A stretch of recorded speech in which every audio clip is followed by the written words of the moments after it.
Hey everyone, this is Tar here and welcome to video number 8 of our free D2D crash course जो कि है CML under 30 days। तो जिन्होंने भी Telegram WhatsApp group नहीं join किया है वो कमेंट में पिन होगा, वहां से आप लोग ज्वाइन कर लीजिए। ओके, तो आज हम लोग पढ़ने वाले हैं ग्रेविटेशन चैप्टर के बारे में, जो कि one of the important chapters है। वैसे तो इससे ज्यादा क्वेश्चंस नहीं आते हैं, आई गेस मैक्सिमम एक या फिर दो ही क्वेश्चन आएंगे, लेकिन क्वेश्चंस जरूर आते हैं। तो ये बहुत ही बेसिक सा चैप्टर है। इसमें एक सिंपल सा फार्मूला का इस्तेमाल करना है, जो कि ये रहा हमारे सामने, F is equal to G M one M two by R square. G का वैल्यू यहाँ पे लिखा हुआ है। तो ये जो बेसिक सा फार्मूला है, ये अगर आपको याद है और इसे अगर आपको अप्लाई करना आता है तो आपके मोस्टली जो न्यूमेरिकल प्रॉब्लम्स है वो सारे इजीली सॉल्व हो जाएंगे।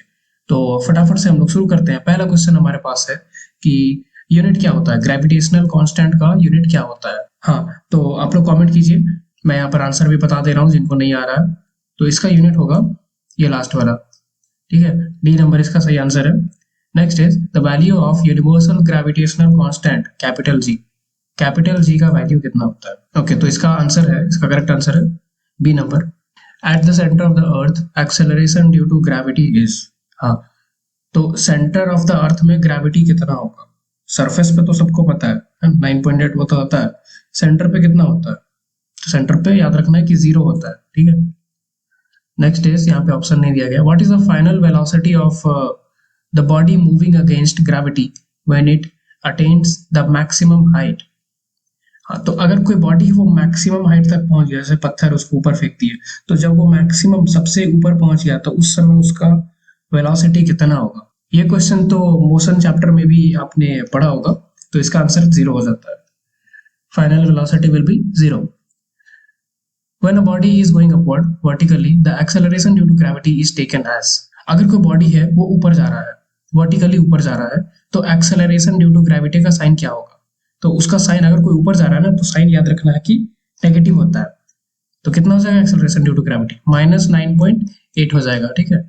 और ये जो क्वेश्चन एग्जैक्ट ऐसा नहीं आएगा, आप लोग को थोड़ा सा इसको मतलब खुद से भी सोचना होगा। जैसे कि हो सकता है ऑप्शन में 9.8 दे दे, या फिर +9.8 -9.8 ऐसे करके दे सकता है ऑप्शन में, तो वो आप लोग को खुद ही देखना होगा। The force that keeps an object moving in a circular path. Circular path में वो कौन सा फोर्स है जिसकी वजह से सर्कुलर पाथ में कोई बॉडी मूव कर पाता है? बताइए, कमेंट कीजिए। तो कौन सा फोर्स है? वो है centripetal force. C number is the correct answer, ठीक है। देन वी हैव, अच्छा, और ये यहाँ पर सेंट्रीपिटल और सेंट्रीफ्यूगल में कंफ्यूजन नहीं होना चाहिए, तो ये आप लोग देख लेना, सेंट्रीपिटल ही है जिसकी वजह से सर्कुलर मोशन में होता है, ठीक है। तो right the expression for gravitational force of attraction, ये तो फॉर्मूला ही पूछ दिया। वैसे वहां पे हो सकता है कि आपको ऑप्शन दे, है ना, वहां पे ऑप्शन ही देगा। और ये क्वेश्चन तो उतना इंपॉर्टेंट नहीं है, ये नहीं आ सकता है, तो फिर भी देख लो। फॉर्मूला क्या होता है इसका? F is equal to G M one M two, ये तो बताया था शुरू में ही, वही है। Okay, so next question is the value of G increases as we go above the earth surface, decreases, remains constant, या फिर इक्वेटर में more and less at the poles। क्या आंसर होगा इसका, बताइए। यहाँ पे ध्यान रखना है कि स्मॉल जी है, कैपिटल जी नहीं है। अगर कैपिटल जी रहता तो डायरेक्टली हम लोग कांस्टेंट बोल देते, है ना। बट अगर कभी भी स्मॉल जी रहेगा तो याद रखना है कि जैसे जैसे सेंटर की तरफ जाएंगे तो स्मॉल जी का वैल्यू घटता चला जाएगा, और सेंटर पे कितना हो जाएगा? 0 हो जाएगा। तो decreases as we go to the center of the earth। If earth suddenly stops rotating, then the weight of an object of mass m at the equator will। अगर अर्थ रुक जाता है, रोटेट नहीं करता है, तो किसी एक ऑब्जेक्ट का वेट जिसका मास m है इक्वेटर पे, वो क्या होगा?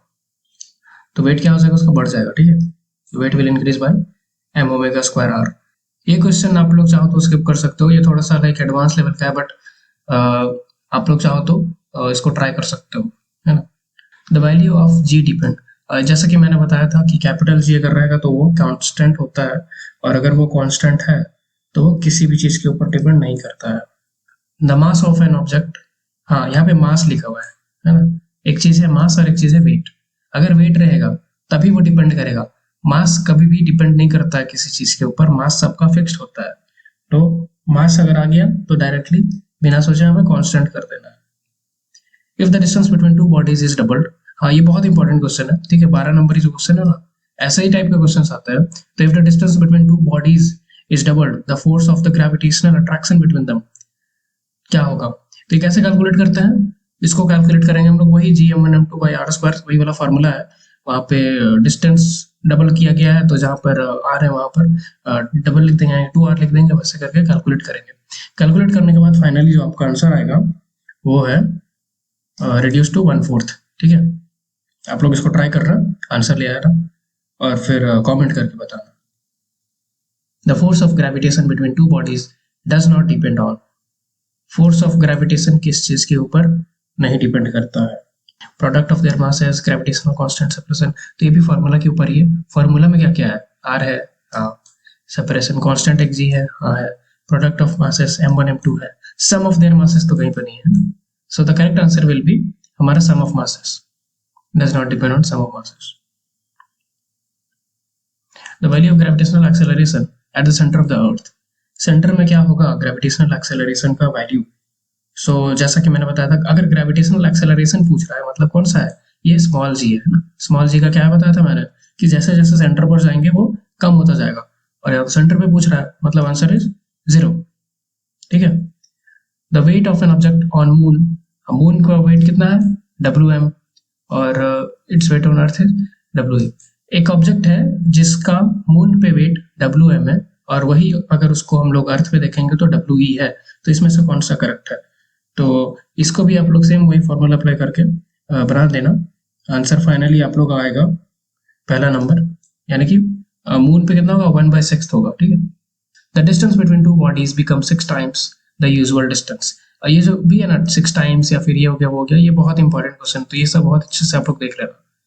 6 times the usual distance, then the gravitational force becomes, वही काम करना है, फॉर्मूला लेना है। यहाँ पे बोल रहा है कि डिस्टेंस बिकम 6 टाइम्स, तो डिस्टेंस बिकम 6 टाइम्स का क्या मतलब है? जहां पर भी r लिखा होगा वहां पे r स्क्वायर होता है ना, तो जहां पे r स्क्वायर है वहां पे 6r स्क्वायर कर देंगे तो 36 हो जाएगा। तो उस हिसाब से जब कैलकुलेशन करेंगे तो फाइनल आंसर 36 नहीं 1/36 आएगा। कैलकुलेट करोगे तभी पता चलेगा। If the distance between two bodies is doubled, the force of gravitational attraction between them. ये भी काफी अच्छा इंटरेस्टिंग और इम्पोर्टेंट क्वेश्चन है। तो इसका फाइनल आंसर जो है इज रिड्यूस्ड टू 1/4 है। ठीक है, ये आई गेस पहले भी आ चुका था। GE and GP denote the acceleration due to gravity on the surface of the earth and another planet whose mass and radius are twice that of the earth। अच्छा, तो दो प्लैनेट है ना, एक है E और यहाँ पर एक P है। तो बोला जा रहा है कि रेडियस है ट्वाइस, अर्थ का ट्वाइस है। हाँ, तो इस हिसाब से इसको भी कैलकुलेट करेंगे सेम, और फाइनल आंसर इसका आ जाएगा GP is equal to ZE/2।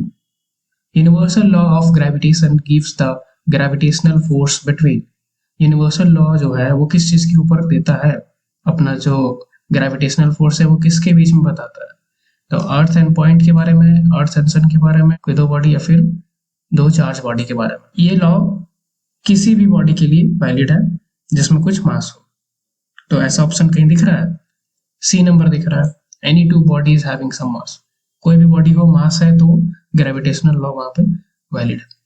The value of acceleration due to gravity, acceleration due to gravity जो है यानी कि स्मॉल g, उसके बारे में बताना है। तो ये तो आप लोग बता ही सकते हो बहुत इजीली, मैंने डिस्कस किया 2-3 बार इसको, है ना। ये आप लोग कमेंट करके बताना। ठीक है, इसका आंसर जो है वो है लिस्ट ऑन द इक्वेटर। पोल में जाएंगे बढ़ जाएगा और इक्वेटर में रहेंगे तो घट जाएगा, ऐसा हम लोग को याद रखना है, सिंपल। ठीक है, ऐसे हिसाब से आपका MCQ क्वेश्चंस आएगा। और रहा बात कुछ न्यूमेरिकल्स का, तो न्यूमेरिकल इसमें कुछ है नहीं खास, बेसिक सा ही है। वो जो फॉर्मूला है वही, उसमें सिंपली आपको वैल्यू को पुट करना है और डायरेक्टली आंसर आ जाएगा। तो मैंने न्यूमेरिकल्स ज़्यादा नहीं प्रोवाइड किया, बस एक न्यूमेरिकल ये सिंपल सा है। मास दिया हुआ है, m1 m2 दिया हुआ है, कैपिटल G दिया हुआ है, फोर्स निकालना है ना। तो सिंपल है, मैं यहाँ पे दिखा दे रहा हूँ आंसर क्या है। आप लोग पहले वीडियो को पॉज करो, सॉल्व करो, कमेंट करो आंसर, देन आप लोग देखना है। तो इसका आंसर ऐसा है, यहाँ पे कैलकुलेशन करके भी दिखाया गया, 6.4 × 10⁻⁸ न्यूटन आएगा।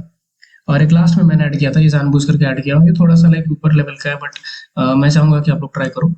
9.8 मीटर दिया हुआ है acceleration due to gravity small g, और अर्थ का रेडियस दिया हुआ है। तो इस डेटा से आपको बताना है कि अर्थ का मास कितना होगा। ठीक है, इसको भी आप लोग सॉल्व कीजिए। मैं यहाँ पे दिखा दे रहा हूँ कैसे करना है। इसके लिए थोड़ा सा अलग फॉर्मूला है, अलग नहीं, उसी का मॉडिफाइड वर्जन है ना, ये वाला है। ये भी आप लोग याद रखना, ये दो फॉर्मूला याद रखो, काफी है।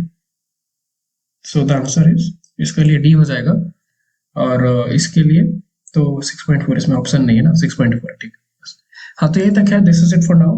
और ऐसे हमारा ग्रेविटी चैप्टर भी खत्म हो चुका है। जो हमारा ग्रेविटेशन चैप्टर था, जो इम्पोर्टेंट है, जिसमें से 2 क्वेश्चंस तो आई गेस आएंगे ही। तो ऐसे करके हमारा ग्रेविटेशन चैप्टर फाइनली खत्म हो जाता है, और हम लोग मंडे से केमिस्ट्री भी स्टार्ट करने वाले हैं। ऐसे ही आप लोग सपोर्ट बनाए रखिए, और चैनल को ज़्यादा से ज़्यादा शेयर कीजिए, मैं तो यही बोलूँगा। और मैं रिमाइंड करना चाहूँगा कि ये कोर्स बिल्कुल फ्री है, तो उस हिसाब से भी आप लोग इसको जज कीजिए और देखिए, है ना। काफ़ी सारे लोग जो भी चार्जेस ले रहे हैं, मैंने भी चार्ज ले सकता था, बट चार्ज लेके क्या ही करना है। आप लोग बस अच्छे से अपना काम वाम करो, मेहनत करो, और क्या। चार्ज वार्ज तो होता रहेगा बाद में, सब बात की बात है। या so that's all for this one, see you in the next one, bye bye and take care guys.